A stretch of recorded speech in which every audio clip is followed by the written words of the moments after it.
sweet Spirit, hear my prayer.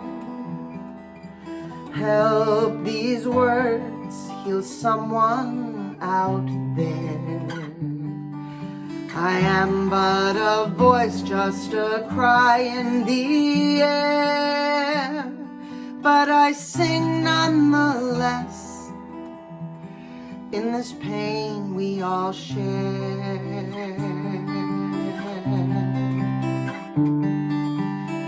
Oh, sweet friends, come and dry your eyes and hold each other by this tree of life. I'm angry and tired of this great divide, but I sing nonetheless with love on our side.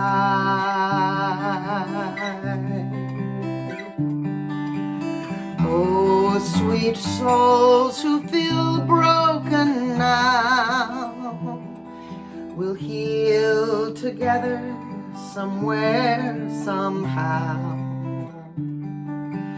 Time and again we have been let down, but I sing nonetheless, still whole and still proud. Oh, sweet Spirit, hear my prayer. Help these words heal someone out there.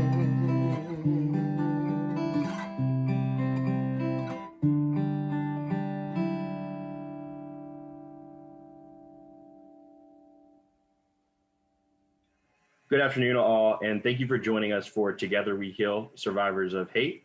My name is Brandon Fish, and I am the director of the Jewish Community Relations Council of Greater Charleston. Today, we'll be joined by a panel of guests directly impacted by some of our nation's most infamous hate crimes. They are here to share their personal and communal experiences to demonstrate the unique impact of hate crimes on individuals, families, and communities. I'd like to thank all of the individuals and organizations who helped to plan and contribute to today's program, including Alliance for Full Acceptance, Synagogue Emanuel, Robin Schuler of Kahal Kadosh Beth Elohim, Mother Emanuel AME Church, and the Charleston Jewish Federation, and our Jewish Community Relations Council, and Representative Wendell Gilliard. Unfortunately, Representative Gilliard, who is scheduled to moderate today's program, is unable to join us due to unforeseen health complications. His years-long work on hate crime legislation is admired by all South Carolinians, and our prayers are certainly with him as he recovers from surgery. Thankfully, we are joined by Stamp Out Hate Steering Committee member and Executive Director of Alliance for Full Acceptance, Chase Glenn, who has graciously volunteered to step in to facilitate our program. We are all truly in great hands. As we've launched the Stamp Out Hate South Carolina Coalition, Chase and the Alliance for Full Acceptance have contributed an incredible amount of time to that effort, and we're grateful. With no further ado, I'm proud to introduce my colleague and friend, Chase Glenn. Thank you so much, Brandon, and thank you all for joining us this afternoon. I'm grateful for the opportunity to be able to be a part of this program. And while I didn't expect to have the chance to moderate, I'm just really looking forward to the opportunity to speak to these guests we have with us today. I believe, and I want to confirm this with Brandon before we get started, but I believe that one of our panelists perhaps hasn't joined yet, Beth Kissileff. She's with us. Oh, she is. Wonderful. Great. Then I will proceed as expected. Again, Brandon, thank you for the introduction, and that was really kind words that you shared. Again, my name is Chase Glenn. I'm the Executive Director of the Alliance for Full Acceptance. We are an LGBTQ advocacy organization based here in Charleston, and we are a proud member of the Stamp Out Hate SC Coalition, and really firmly believe in the work that this coalition is doing, and we are grateful for the opportunity to be a part of it. I also am so glad that today we're going to be joined by three guests who have had personal experiences that really can have informed, their own life experience and can help them speak to this topic of why hate crime legislation is needed in the state of South Carolina, but most importantly, to be able to speak from the heart and share from their experiences in this world. So let's start with an introduction of Beth Kissileff. Beth is the Rebbitzin of New Life Congregation, a synagogue located within the Tree of Life complex in the Squirrel Hill neighborhood in Pittsburgh. She recently co-edited Bound in the Bond of Life, a compilation of local Pittsburgh reflections on the Tree of Life shooting. We're also joined by Mr. Willi Glee. Willie is a member of Mother Emanuel African Methodist Episcopal Church here in Charleston. And following the shooting at Mother Emanuel, Mr. Glee stepped into the role of chair pro tem of the church's Board of Trustees, and he currently serves as the board's vice chairman. He also serves as one of the church's historians and regularly gives tours of the church. And finally, we are joined by Brandon Wolfe. Brandon is a survivor of the 2016 Pulse Nightclub shooting in Orlando and is a national advocate for LGBTQ civil rights and gun safety reform. He's the founder of the Drew Project, a nonprofit organization that creates safe spaces in schools for LGBTQ youth and provides college funding. And he also currently serves as the media relations manager for Equality Florida, which is the state's largest LGBTQ civil rights organization. So thank you all for joining us this afternoon. And just a little bit about the sort of the format for the program. To start off, we're going to give each of our guests an opportunity to share, just some of their own, personal remarks and introduction. Obviously, the introduction I gave was limited, and we want to hear from each of you, just a little bit more about who you are. And then following those introductions, we will go into a moderated conversation. We have some questions to ask, but what I said to our guests before we started is really, this is an opportunity that I want them to feel that they can be as authentic and open as possible, that this conversation is really about their experiences. And so I'm so glad that we have a chance to speak with them. So with that, Willie, can we start with you? And would you be willing to introduce yourself and tell us a little bit more about you? Good afternoon. I'm Willi Glee, and I'm a member of Emanuel AME Church, vice chairman of the trustee board. I spend a lot of time at the church doing tours and providing the historical facts of the church, and I spend some time talking about the history of the country and the history of race and the history of white supremacy. But that's enough about me. But let me talk about what I want to talk about. I lived with the knowledge of hate crimes all of my life. I know how it feels to be a Black teenage boy who walks to the other side of the street when walking on the sidewalk and sees a white woman coming toward him. I remember Emmett Till, and I remember Denise McNair and Adam Mae Collins and Cynthia Wesley and Carol Robinson, the 4 Black girls killed in the bombing of 16th Street Baptist Church in Birmingham. I remember Bloody Sunday on the Edmund Pettus Bridge. I remember the killing of Malcolm and Dr. King, Walter Scott. I remember the massacre at Emanuel AME Church on June 17, 2015, that snuffed out the lives of Reverend Clemente Pinckney, Reverend Daniel Simmons, Reverend Sharonda Singleton, Reverend DePayne Middleton Doctor, Myra Thompson, Susie Jackson, Tawanza Sanders, Cynthia Graham Hurd, and Ethel Lance. I remember the massacre at Tree of Life Synagogue. I remember the massacre at Pulse Nightclub. Before all of these happened, I learned about Denmark Vesey, Isaac Woodard, and the lynching to slavery in the Jim Crow area. From all that I saw and read, I've never had great expectations from the general population and the government to stop hate crimes, because many of the crimes were committed or condoned by them. Each of the incidents that I mentioned here impacted me. But the massacre at Emanuel was more painful than all the others because it happened in our house, the house of the Lord, where I had spent the afternoon and early evening. I had been away from the church a little more than an hour when I received the news about the shooting. I attended all 9 funerals, but I'm not sure I had time to mourn because we had to console the families and help with the work that needed to be done to move forward. Before I left the church that night, I had a conversation with Reverend Pinckney, another conversation with Reverend Simmons, and then a hug from Sharonda Singleton. I waited in the church to receive a display for a history program from Cynthia Graham Hurd. At the first meeting of the day, I sat at the table directly across from Myra Singleton, and we talked about her Bible study class that night. It was 4:30 p.m. By 9:30, they were all dead. So hate crimes to me are not academic or political.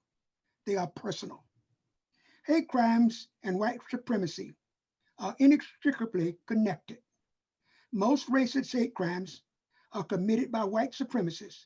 We are here to advocate for hate crime legislation, but are we prepared to deal with white supremacy? Thank you. Thank you so much, Willie. Really appreciate that. And I'm so glad that you're here to be able to share your story with us. Beth Kissileff, would you like to introduce yourself? Sure. My name is Beth Kissileff, and I'm a professor, a writer, a journalist. One of the ways that I reacted to what happened at my synagogue is by editing an anthology. Recently, I asked people from various walks of life in Pittsburgh to reflect in writing on what happened. And it was both Jews and non-Jews wrote about it. The entire community was affected, and I'm going to speak about it. I'm very glad to go after Willie Glee. I just want to say I'm honored to be asked to speak because one of the things that we did, our synagogue came to Charleston on Martin Luther King weekend in 2019. It was about 3 months after the shooting, but one of our first thoughts after the shooting was, we want to go somewhere where people have gone through the same thing that we've gone through. We were fortunate that 8 days after the shooting, a group of men from the mosque in Quebec, where there was a shooting in January 2017, came to Pittsburgh to be with us and tell us about their experiences. We found that very moving and very helpful, and it was very important for us to go to Charleston on Martin Luther King weekend in 2019 and be at Mother Emanuel Church and march in the parade along with members of the church and the Jewish Federation. So it's really meaningful to me to be part of advocating for hate crimes legislation. So I thank you, everybody, for inviting me to be part of this. And I'm going to say some things that really echo a lot of what Willie had to say. On October 27, 2018, I was eating breakfast and reading the newspaper when the door opened and my husband came home from synagogue. It was unusual since he was the rabbi, and it was about 10:30 in the morning, and the service doesn't usually end till noon. There's been a shooting at the synagogue, he told me. I couldn't understand what this meant. I thought he meant that someone came to shoot at the building, not at individuals. We didn't get the numbers until later that evening, but we knew who was missing from our congregation. The wife of one person who had been there called us and screamed out his name, hysterical. Keening animal sounds came out, the only thing she could articulate in grief, not knowing the fate of her husband of almost 50 years. My husband, daughter, and I will never forget her screams, or that his grandson, who was only 7 months old at the time he was shot, will never know his grandfather. Other human tolls. The entire neighborhood, everybody you ask will say that whenever, this is obviously before COVID, whenever they're in a crowded room, they look around and think about the exit room. Everybody always thinks, how will I get out? What's the escape route?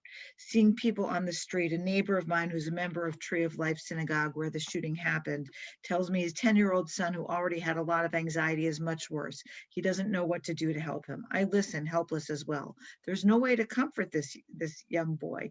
It did happen. People were shot in the place he goes to weekly for Hebrew school, where his sisters had their bat mitzvahs. It can't be denied and it won't go away. Or seeing a friend, she tells me her migraines are back with a vengeance, or another, she has stomach problems. My own husband has a lot of difficulty sleeping. He has stomach pains. He fears loud noises. At synagogue one Friday night, about 6 months after the attack, a chair clattered over. One of the people who survived the attack started shaking, petrified. He couldn't stop shaking. Hearing that sound just re-traumatized him all over again. That's the result of an attack like this. I want this country to be a place where all of us, however we present ourselves to the world, are able to walk on the street and feel safe and be accepted. A bill for hate crimes will make that statement strongly. All are welcome here, as the signs around my neighborhood proclaim. 2 weeks ago, I was at our cemetery and we dedicated a monument to the 3 people from our synagogue who were killed, along with 8 people from the 2 other synagogues that all use the space of the Tree of Life Synagogue. And one of my congregants, who's in her 70s, said to me about that monument, "This hurts more." The monument that we dedicated to our 3 people faces the Holocaust monument, the monument to the 6 million killed in the Holocaust. So very much as Willie said, that this hate is something that's been with us all our lives. We know that 6 million Jews were killed in Europe. We know that there continue to be hate crimes against Jews around the world. And I'm not going to adjudicate whether this hurts more or it doesn't hurt more, but it certainly hurts in a different way when it's people and the effect on them and their families and their neighborhood. On the day that the election results were announced 2 weeks ago, we sang the last hymn of our Sabbath prayers to the tune of "This Land is Your Land." The words are simple, but the message of inclusion is important. A hate crimes bill will make the same kind of statement. All of us belong and all of us should feel comfort, not hate, living in America. Thank you so much, Beth. Brandon, Wolfe, care to share a little bit more about your experience? Sure, absolutely. Thank you for inviting me to be here. I'm really excited about the conversation that we're going to have. It's a conversation about justice. It is a conversation about whether or not we are serious about liberty and justice for all people, not just for some people. It's a conversation about how we begin and what we are willing to do in order to push back against the scourge of hatred that is threatening to upend all of our communities. In the early hours of June 12, 2016, I did the most ordinary thing. I went for a drink with my best friends, Drew and Juan. I think it's important to note that Pulse, the club we chose that night, almost at random, had become a safe space for people like the 3 of us.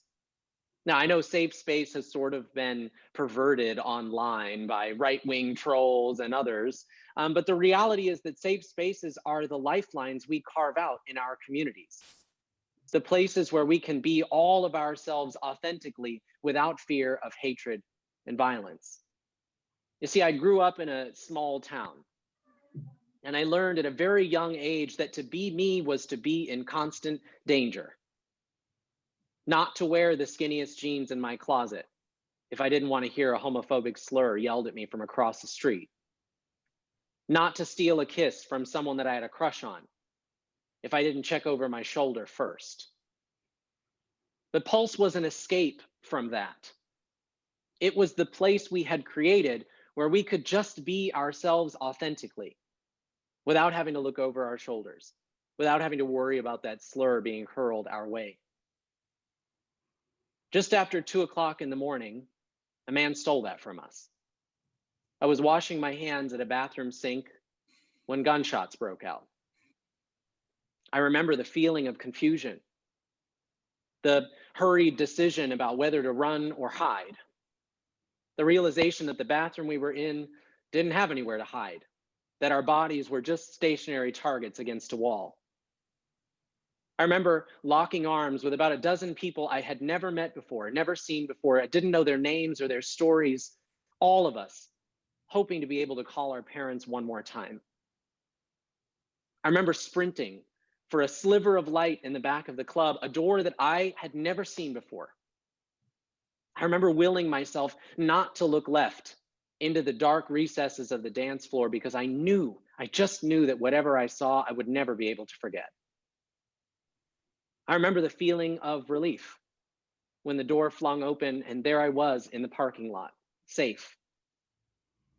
And also remember what it felt like when I learned that heartbreak is not just an overused cliche, but heartbreak is what it feels like when your chosen family, when your two brothers are standing in the most ordinary of places on the most ordinary of nights, wrapped in each other's arms underneath a disco ball when a man charges in, fires 19 rounds into the two of them and kills them both. Just a few hours later, after a standoff with police and a hostage situation in the bathrooms, that man killed 49 mostly LGBTQ people of color. They were my friends. They were my neighbors. They were my chosen family in the safest space, just being authentically themselves. And the truth is that the world rallied around us right away.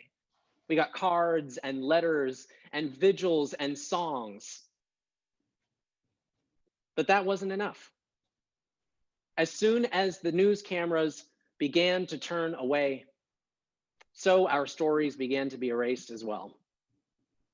Our identities, our challenges were being wiped from the story. The lines of gay men wrapped around the LGBTQ center, trying to donate blood, who are being denied because it's illegal. Their stories were not being told. The undocumented family members who so desperately wanted resources to begin to put the pain of the last week behind them, but were too afraid because the gatekeepers to care were the FBI. Their stories were being erased as well. What happened in the aftermath of Pulse was, in truth, an outlier, because every single day people stare down that kind of hatred with absolutely no one in their corner at all. Not everyone is as lucky as I was to be able to share my story on national television. Not everyone is as lucky as we were to be able to have resources at our fingertips to begin to heal. So many communities are torn apart by hatred every single day, and their stories go untold. So that's why I'm so excited to be here tonight. I'm excited to share space with Beth and Willie and Chase so that we can talk about the work that you're doing and why it really matters. It's about bringing visibility to our communities. It's about making sure the most marginalized of stories don't go overlooked. It's about getting resources and justice to those who need it and deserve it most in our communities. Thank you so much, Brandon. Really, thank you. You know, when we talk about hate crimes, we talk about them being message crimes, that they are not just a random act of violence perpetrated against someone because of who they are, whether it's their race, their religion, their sexual orientation, their gender identity, ability, any number of immutable characteristics. And those crimes affect entire communities. And Beth, you already spoke about this some, the effect that lingers, for a community that's been left behind, who had to go through this together. Willie, would you be willing to share some about your experience in your community, both at Mother Emanuel, but then the broader African-American community here in Charleston, and what that message was to that community and how that community is living through that and still working through that, I'm sure. The thing I found very interesting on even the night of the shooting was the outpouring of kindness. We had, by Saturday, we'd received 700-800 emails, which all came to me because I had set up the website for the church, and all of them came through to me. The other thing I found interesting was the kindness of the first responders, the police department, the fire department, and how people rallied around the families and the survivors. We all sort of met at the embassy suites that night, and we stayed there until almost dawn, waiting to find out who had been killed. We had an idea, but we didn't know exactly who they were, but we stayed until the morning. Of course, we didn't find out until later that day. But we had this great outpouring of support from a lot of people. And we continued to do that because we were able to get the cooperation from the Medical University of South Carolina and the healthcare professionals in the city and the counties and the state actually to help us with the healing process. We actually set up a healing center next to the church where we had psychiatrists and psychologists and all kinds of people coming to help us try to get through the healing process. And so I really appreciated that from the community. We still struggle with trying to heal because people don't realize it was more than the people who died, the family of the people who died and the family of the survivors who suffered. There were also the congregants who suffered, because even today, sometimes you will see someone sit in the church and cry, and you ask them what's going on, and they just talk about it a little bit. So it's still a healing process 5 years later. We're still in that process and trying to help each other to heal. Thank you. Beth shared the story of 6 months later in a service and a chair hitting the floor, and just that gut reaction to that, the trauma, the residual trauma there. Willie, is that anything you've experienced there in church? We have that same issue. If a door opens, everybody sort of turns around to that door. Nothing has to fall or nothing has to hit the floor. People just automatically turn away. One of the things they're always concerned about, where are the security people? Do we have security? Because of course we do. We have a lot of security now that we didn't have before. Prior to the massacre, you could just walk into the church and just walk in and see the church. But we can't do that anymore. It's changed how we live our lives, because churches were those places where you could go for refuge and you could just walk in. And if the pastor was there, we would say, hold on a minute, let me see if the pastor can see you. And he would come out and talk to you. But we don't do that anymore because it's too dangerous. Beth, what has changed in your congregation? What are you doing things that are different as well? Yeah, well, we're in a different building. So the Tree of Life building has been closed for 2 years. I think it's too hard for them to decide what to do with the building. So we're in a different location. We rent space in a different synagogue. And we have security. And, I just echo the things that Willie was saying, that, certainly I think we all have the sense, unfortunately, we haven't been meeting regularly in person since March. We were meeting for a while, but that just stopped now with the cases rising. But when we are together, I always, in my new building, want to know where are the exits, how would I get out, what if, what would I do? And and I think, even people that aren't Jewish in the neighborhood feel that, but I think Jews around the world feel that, the more there are incidents like this, the more scary it is. Whenever I go to a new place, unfortunately, if I'm looking for the synagogue, when I was in Charleston, I was walking down the street looking for the synagogue. I said, oh, there it is. There's the security guard. And that really hurts me because, as Willie was saying, I want to feel that a synagogue is a place I can go to pray, to be with the community. I don't want to feel like I'm taking a risk to go there. I don't want people to be afraid to go to synagogue. That's really, upsetting that people feel afraid to gather. Now we're afraid to gather because of the coronavirus, but I really don't want anyone to be afraid to gather because there's someone who's going to threaten them.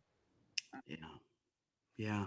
And, Brandon, something you said about, the number of LGBTQ identified folks who experience rejection isn't quite the right word, but, in a way that maybe is unique to this particular community that we're talking about, that suffers a sort of a discrimination and targeting in a way that isn't necessarily related to a crime, to a violent crime, but just the individual experiences of folks who aren't welcomed and safe in their own life on a daily basis. Can you speak to any more about the effect on your community as following this crime, but just in general, how the community is living through this time? Yeah, it was an interesting few weeks and few months in the immediate aftermath of the shooting. I learned a lot. I learned a lot about how powerful hatred really is.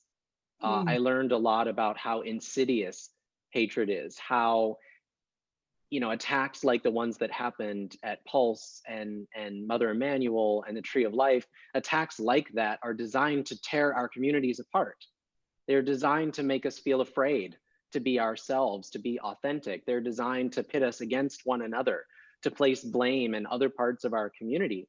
And I for a time, I was worried that would be who we were. If you turned on the national news media in the aftermath of Pulse, you might think that queer people in Orlando hated Muslims in Orlando, because that's what folks wanted to be talking about in the aftermath of the shooting. But I also learned that the antidote to that hatred is community, that the antidote to that fear and that violence is the way that we come together to reject it.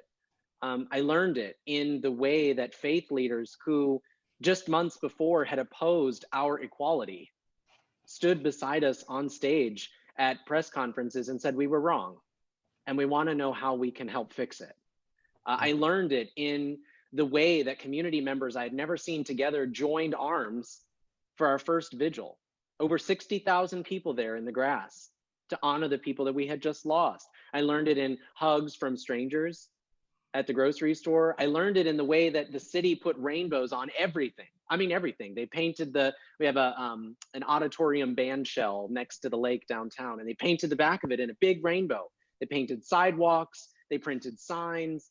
I tell people often that when hate tried to force the LGBTQ community back into the closet on June 12th of 2016, the entire city of Orlando decided to come out instead, and come out as a place that was inclusive, that was welcoming, a place where we demand that everyone is treated with dignity and respect. And if you don't like that, you better leave.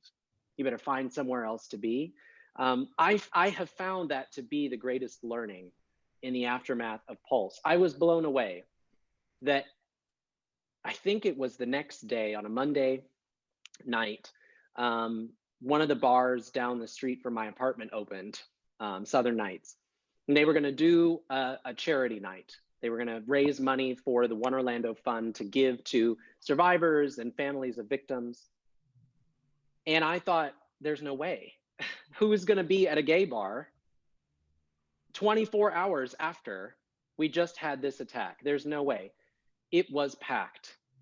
There was a line around the block. The building was full. They raised tens of thousands of dollars. And for me, that has come to stand for what we became in the aftermath of Pulse, that rather than be swallowed by hatred, that rather than allow it to tear our communities apart, we chose to be defiant in the face of it. That instead we would say every single pocket of our community needs to stand up for each other. There can be no more little silos. There can be no more ecosystems. We all have to be in this fight together. We have maintained that. We've built a really strong coalition of organizations. There's now 43 LGBTQ organizations that form the One Orlando Alliance that work toward policy changes that make our city a better place.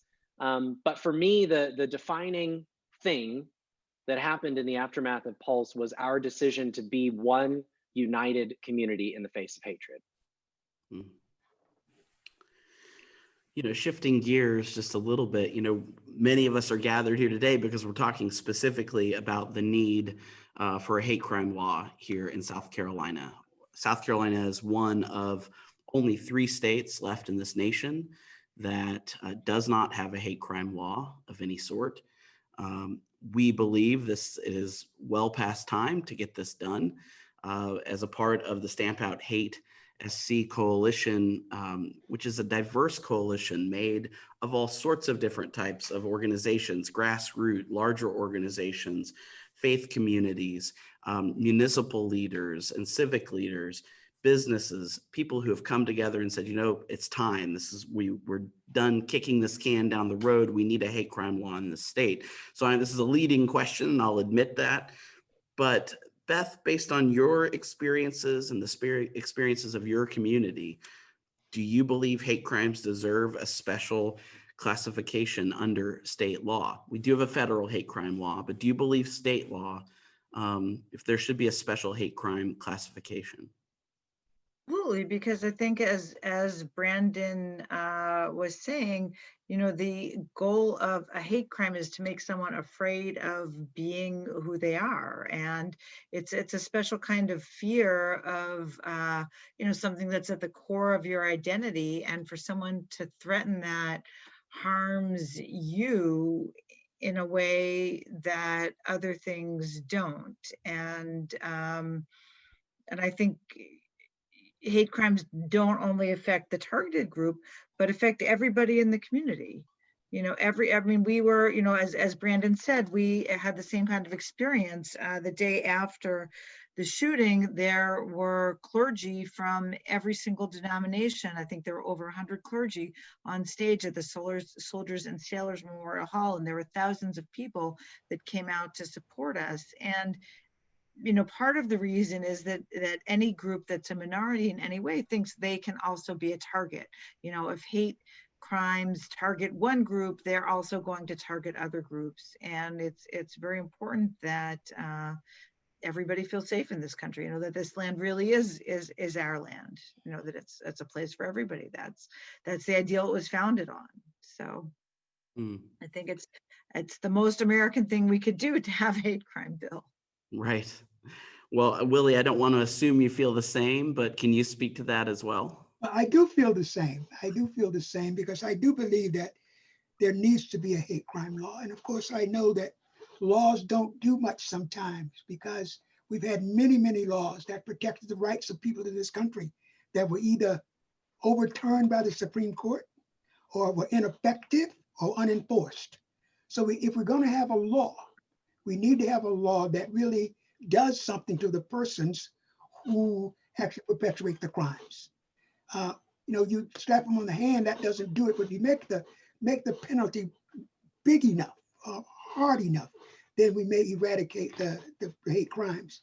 But as you know, if we go back through the history of this country, we've had many, many laws that protected rights of people that were never enforced or that were watered down. And I can give you examples of many, but I won't. We'll do that on another day. Okay, but I agree with Beth that we do need hate crime laws. And of course, South Carolina is South Carolina. And it either is first in some stuff that's not very good and last in stuff that's really good. You're right. That is absolutely right. And Brandon, you know, not to ask you the same exact question, but I'll sort of pivot a little bit and we'll talk about how, you know, we know that hate crime laws need to be inclusive of all the folks that they need to include, and that's race and religion. And we've mentioned already, you know, nationality and disability and, you know, a number of things. You know, Florida has a hate crime law, but do you feel that hate crime law is efficient? Are there people, and it's again, it's a leading question, know the answer, but are there people within your community that have been left out of that law? Yeah, it's a great question. And the answer is emphatically yes. There are so many issues with leaving bits and pieces of our community out along the way when we are fighting for justice. We know that because we see it happen in real time. We know how difficult it is to go back and pick up civil rights for people who we've purposefully left behind. We know it's going to be 50 or 60 years before we get there. The truth is that Florida does have a hate crimes law, but people are not protected based on sexual orientation or gender identity. And in many cases, the people who face hate crimes most disproportionately in the state of Florida are transgender women of color, and specifically Black trans women. Unfortunately, we just marked Transgender Day of Remembrance, and not 24 hours before Transgender Day of Remembrance, we had a trans woman of color murdered in Miami. For several years, Florida has led the country in the murders of Black trans women.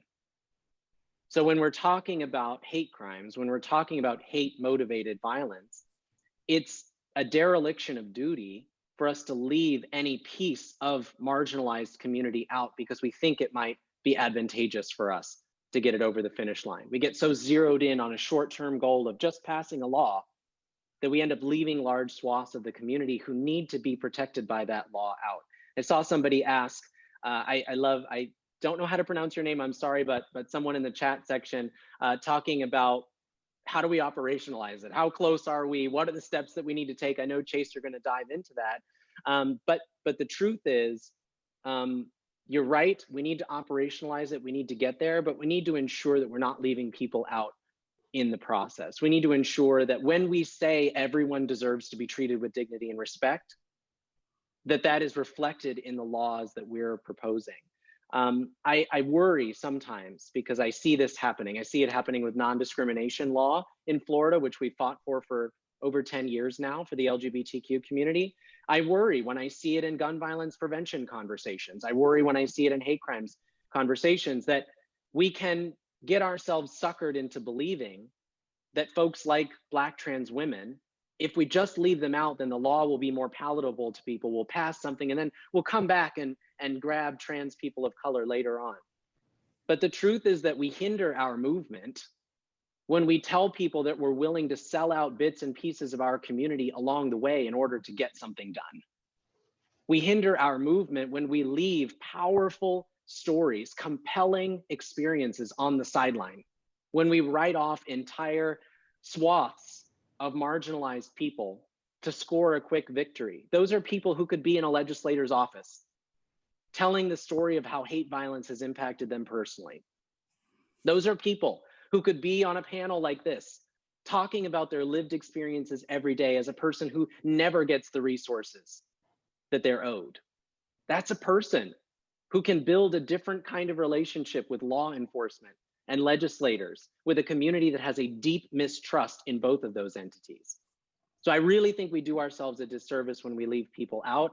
I am in the fight in Florida to expand hate crimes law to include sexual orientation and gender identity. And I'm here to urge everyone to take the full coalition approach to really live and breathe liberty and justice for all, not just for some. Thank you for that. And this plays off of, and I'm glad you mentioned the chat. It helped to remind me to open it up on my screen here. And this question was just, asked about how do we protect people in the meantime? And I think that is sort of leads into this next question. Beth, I'm going to ask you first about, outside of the legal system, because we know it's going to take some time to make the law happen in South Carolina in particular, when we're talking about our state, and just very briefly, and I think we'll have more of a call to action at the end of this, but, the sort of legislatively right now, we're in between sessions. A new session will start in January. There will be new bills that come up, and that's really when the push is going to be to really get behind a hate crime bill here in the in our state. But Beth, sort of outside of the legal system, what do you think we can do to combat hate that exists, whether there's a law or not, right? What do you think we can do to combat hate? And it's sort of a two-part question of, as a result of your experience and how you have been impacted. What has this taken you to? What has come out of that for you? So obviously the legal system, can, what's the word I'm looking for? It can affect things on a legal level, But there's also the interpersonal level. And I think there are two components that I would say. One is education, that groups need to educate other people about themselves and who they are and what their values are.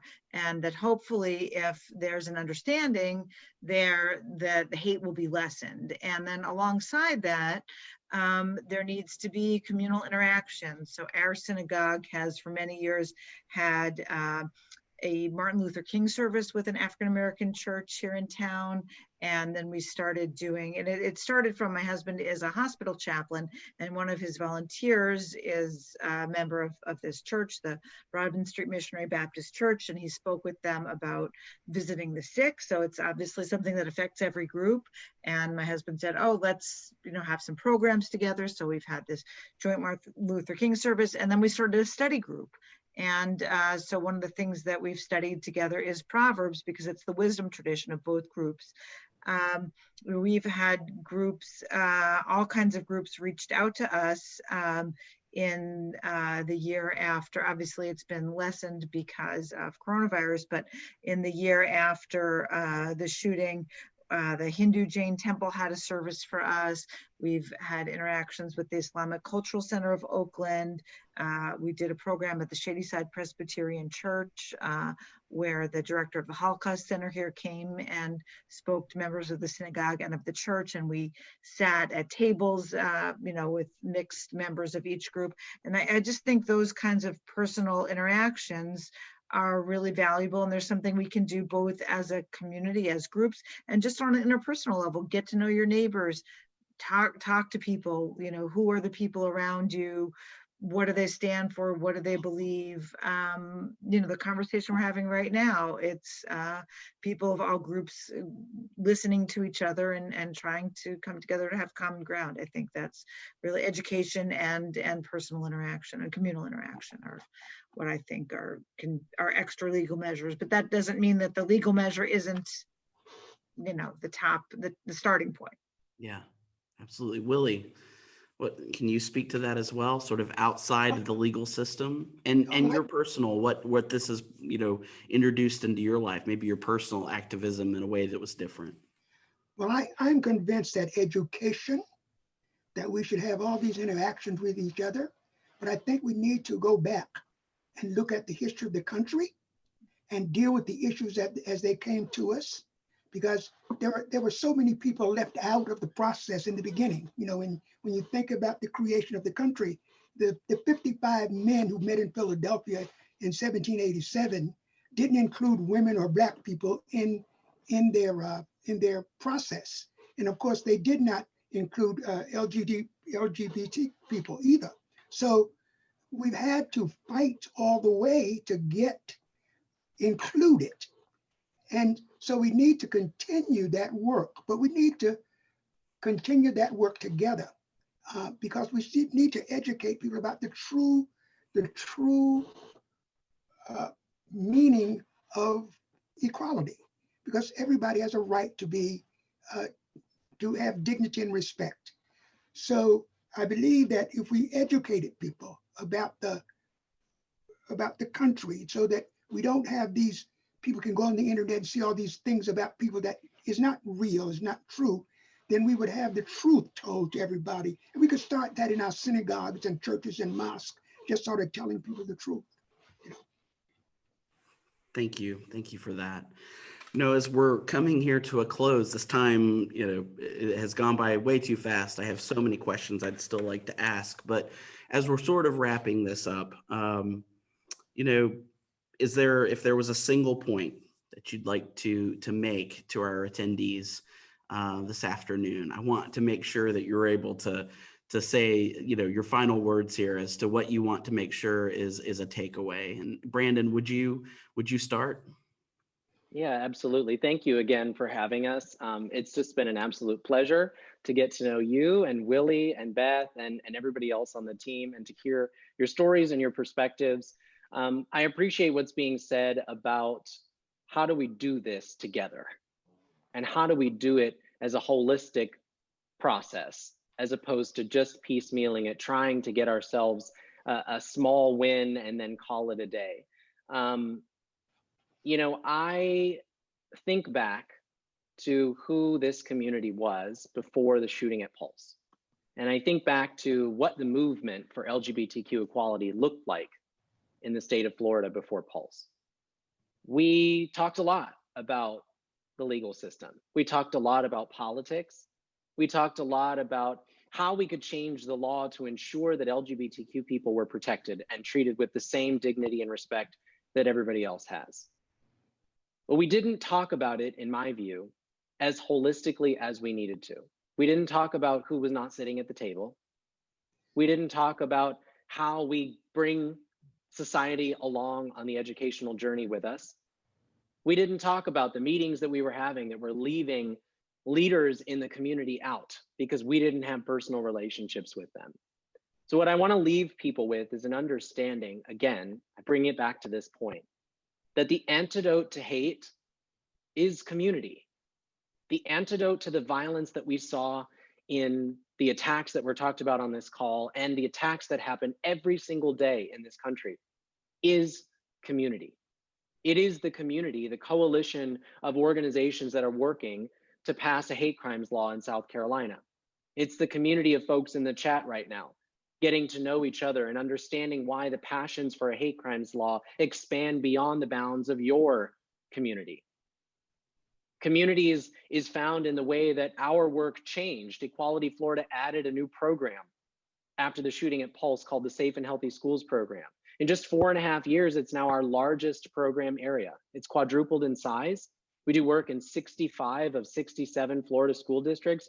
And we just learned this year that there's a $1.5 million investment being made in private and charter schools for LGBTQ inclusivity. So the answer to what do we do right now? The answer to does a hate crimes law even matter? The answer to how do we begin to push back against hatred? All of those things are the same answer, and that is yes, community.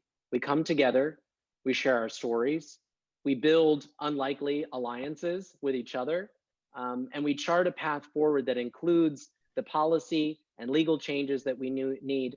It includes the relationships that have been severed by hate over generations, and it also includes the education necessary to bring the broader populace on this journey with us. Thank you, Brandon. Beth, final thoughts. Yeah, so my final thought is don't be afraid to be who you are, because the more that we're each who we are distinctively, the more we present ourselves to the world as who you are, the less hate there'll be. And I have a wonderful story from my family. My father-in-law was a medical student at Yale Medical School in the 50s. It was definitely not the most hospitable to Jews. And he had a classmate who was Jewish, but the family had changed their name to Gilbert. And he would come to my father-in-law and say, you know, you wouldn't believe what anti-Semitic thing this person said. You wouldn't believe how anti-Semitic that person is. And my father-in-law said to him, Gilbert, change your name back to Goldberg, it'll stop. You'll never hear any of it again. And I think that's a really important story that, you know, the more those of us who don't always present to the world as being distinctive in some way, let people know who we are. You know, the more we say, yes, I'm Goldberg, I'm not Gilbert, the less hate we'll see, because the more people realize who they're interacting with and won't show if they have those feelings, and maybe we'll remove some of those feelings as well. So my message is don't be afraid to be who you are. Thank you for that. Willie, as our local South Carolina representative, what are some of your final thoughts? Well, my final thought would be that we should all do whatever we can, each of us as individuals, to eradicate white supremacy. And we should also try very hard to teach that to everybody we come in contact with. We should not stand and allow people to say things that we know are untrue without challenging that untruthfulness. So I think it's left up to us as individuals, because we need to be examples of what we preach. Absolutely. We talk about that as being allies and co-conspirators, and Yes. We are joining you in that for sure. And that's what we're looking for all together here, right? As we are moving towards hopefully getting a hate crime law passed here in South Carolina, whether or not you feel like you would be personally affected by a law like this. We are looking for our allies and co-conspirators who are willing to take a stand and work with us towards this. I want to thank our guests so much for being with us this afternoon. I was honored to have the opportunity to talk to each of you, and so grateful that you took the time to be with us. You know, for me personally, as I'm wrapping up and handing this over to the next person, you know, I don't do this just because I'm the executive director of an LGBTQ advocacy organization, but it's personal for me. I'm transgender. I'm a member of the trans community, and I'm a part of a community that has been targeted disproportionately. So getting a hate crime law passed here in the state of South Carolina is personal.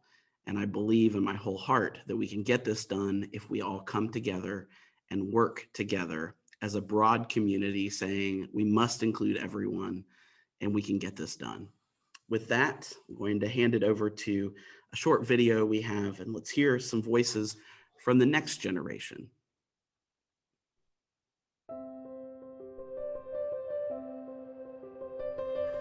What is my hope for the future? I hope for a future where everyone's accepted and loved. I hope that people stop hating on or acting out against a person or group of people just because of their race, religion, gender identity, sexual orientation, or disability, and replace that hate with love. I hope for a future full of love and empty of hate. Hate crime legislation is crucial because these criminal offenses are motivated by the offender's hate and bias. Passing hate crime legislation in South Carolina is important to me because everyone deserves to know that they will get justice in a system that has been built to protect them.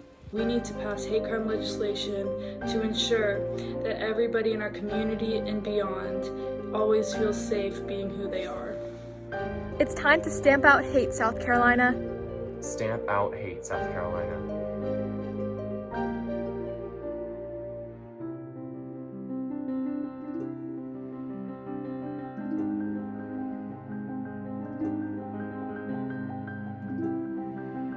Hello, I'm Eileen Turbo. I am the chair of the Jewish Community Relations Council, which is part of the Charleston Jewish Federation, and I'm also part of the Stamp Out Hate Coalition. I have been asked before we adjourn to say a few words about the Stamp Out Hate campaign. And first of all, let me just thank Beth and Brandon and Willie, because you have so eloquently expressed the need for this legislation and beyond. We are often asked, why do we need hate crime legislation in South Carolina? Well, a statewide law would be helpful not only to identify the crimes, but to identify, as you've heard, who it could be perpetrated against. And it also does something that you may not be aware of. It would identify and stipulate those crimes, and it would provide guidance and training for law enforcement on how to charge such crimes, provide tracking and reporting mechanisms, and make it much easier to prosecute. We can't forget that when the shooting at Mother Emanuel Church happened, it could not be prosecuted in the state, and it had to rise to the level of a federal crime. And often, even though cities have ordinances, they don't have the resources or the standards for mass crimes to be prosecuted. It's also an issue that when it comes down to crimes that are not that big, we have to have a mechanism to bring people to justice and create awareness as to the fact that a hate crime doesn't just impact a person, it impacts a community. And I couldn't say it more eloquently than Beth and Brandon and Willie did. StampOutHate.sc, as Chase said, is a coalition of many people in the state of South Carolina pushing to encourage the state legislature to take up hate crime legislation in the January session. Now, we all would think this would be a slam dunk and that, of course, they'll do it and, of course, they'll pass it. But we have learned from other states and we have learned from talking to people here in our state that it's not a slam dunk. So I would like to encourage each of you to go to StampOutHate.sc, read our letter, sign our letter, encourage businesses and organizations to sign the letter that will go to all of the legislators in South Carolina and help us as we begin the lobbying effort to pass this law. It's unconscionable that we are one of 3 states in the nation to not have these laws on the books. And so what we want to do is make sure that our law is inclusive so that we don't have to go back and say, well, we'll accept this and then we'll go back and change it. We want all of the protected classes of people that have been identified by our speakers today to be included. And we want penalties and we want training and want our law to be a model in the country, that although we came late to the party, we'll have the best law in the country. So again, I'd like to thank all of our participants, our co-sponsors. I would like to thank Robin Schuler for the beautiful music and the members of the Remember Project, our future generation, for their thoughts as well. Thank you all for participating, for continuing this conversation, and we look forward to having you join StampOutHate.sc in the near future. Have a great afternoon.